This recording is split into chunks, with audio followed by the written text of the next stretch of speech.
I'm Kaitlyn, and this is my video exegesis for Fyodor Dostoevsky's Crime and Punishment. In this exegesis, I will be contrasting the effect in which Sonya and Svidrigailov have on Raskolnikov. To start, Crime and Punishment is no exception to Dostoevsky's use of religion, morality, redemption, suffering, and others as themes. Our protagonist, Raskolnikov, commits a double murder without foreseeing his consequences. He believes himself to be superior and extraordinary, but after the murders, he is haunted by guilt and turns all help away. During the time of publication, there were multiple belief systems circulating, two in which were Christianity and the Russian Orthodox Church, and Russian nihilism to counteract. Members of the Orthodox Church believed that God revealed himself in Jesus Christ and that he was crucified and resurrected, which is completely opposite to nihilistic belief, which is centered around values being baseless and is often associated with extreme pessimism and radical skepticism. To put it simply, true nihilists practically believe in nothing. Dostoevsky reflects both ideals in his own life. He participated in a group who read diabolic literature banned by the church. Once caught, the group were sent to Siberia as punishment. While there, our author obtained insight for his novels. However, Dostoevsky is arguably a devout Christian. He had an internal war waging inside his soul between believer and skeptic his entire life. Raskolnikov reflects Dostoevsky in that he's two battles which ideal to follow. He cannot do both since they oppose each other so greatly. In his article, Brazier adds to this by stating at times Raskolnikov claims to not believe in God, but as a result, he ends up behaving as if he were God. That brings up a point I never thought of. I agree that Raskolnikov acts as if he is God himself. He holds himself high in his mind, but he isn't that extraordinary person he thought he is. Raskolnikov is the product of religious upbringing and a life of radical ideas. To contrast the two ideals, we can symbolize them in Sonya and Svidrigailov and contrast their effects on Raskolnikov. The fact that Sonya and Svidrigailov live in the same building is not an accident. The building could represent Raskolnikov's mind and how it is split. When he confesses to Sonya, he also confesses to Svidrigailov.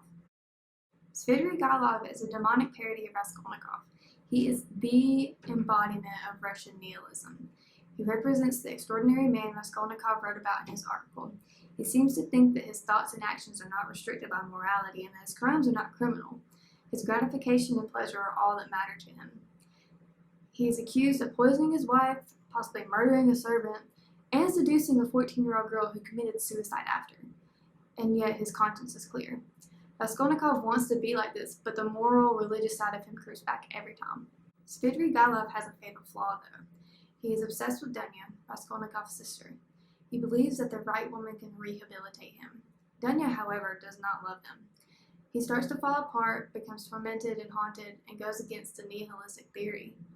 He believes in nothing, but now he is really left with nothing, and his only course of action is to take his own life. Raskolnikov also has this rehabilitating mindset with Sonya, although he forces it down.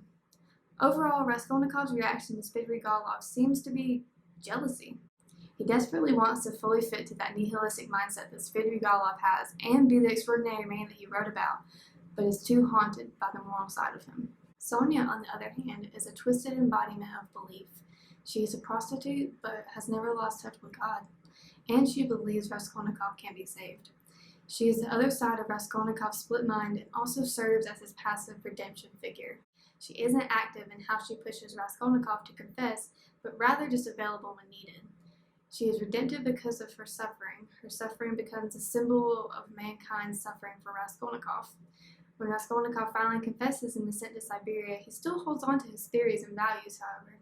Sonya followed him there and never hounded him with religion, even though that was the only thing that was going to save him. In the end of the epilogue, Dostoevsky leaves us believing that Raskolnikov was going back to his religious beliefs.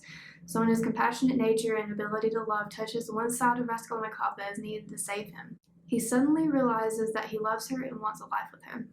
Also before that, he realizes that he was unable to step over, meaning that he isn't the extraordinary man that he thought he was.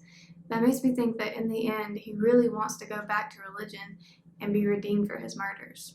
To add to that, Bullivant interpreted Raskolnikov as a pseudo-atheist or anonymous Christian.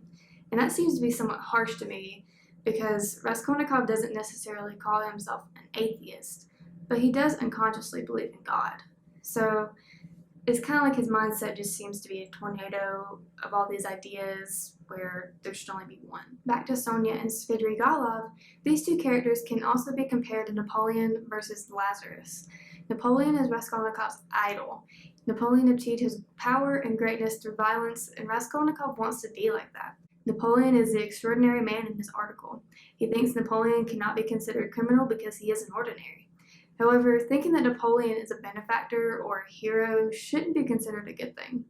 He is practically a real Svidrigailov. On the other hand, Lazarus is a figure that Raskolnikov wanted Sonya to read to him about. He is a follower of Jesus that died and is brought back to life in a story in the New Testament. Lazarus followed and believed in Jesus, and for that, he was granted life. Raskolnikov wanted to test Sonya in her ability to endure suffering with this, to prepare her for his confession. Ultimately, Raskolnikov must choose between his religious background and nihilistic ideals. The fight between Lazarus and Napoleon is strong, however, Dostoevsky leaves us believing that Sonya's effect on Raskolnikov was greater and that he chose the side of religion with her. One gets a sense of inevitability in the end that he will make that choice. We all, in a sense, have this battle within us, to believe or believe in nothing. Thank you for watching.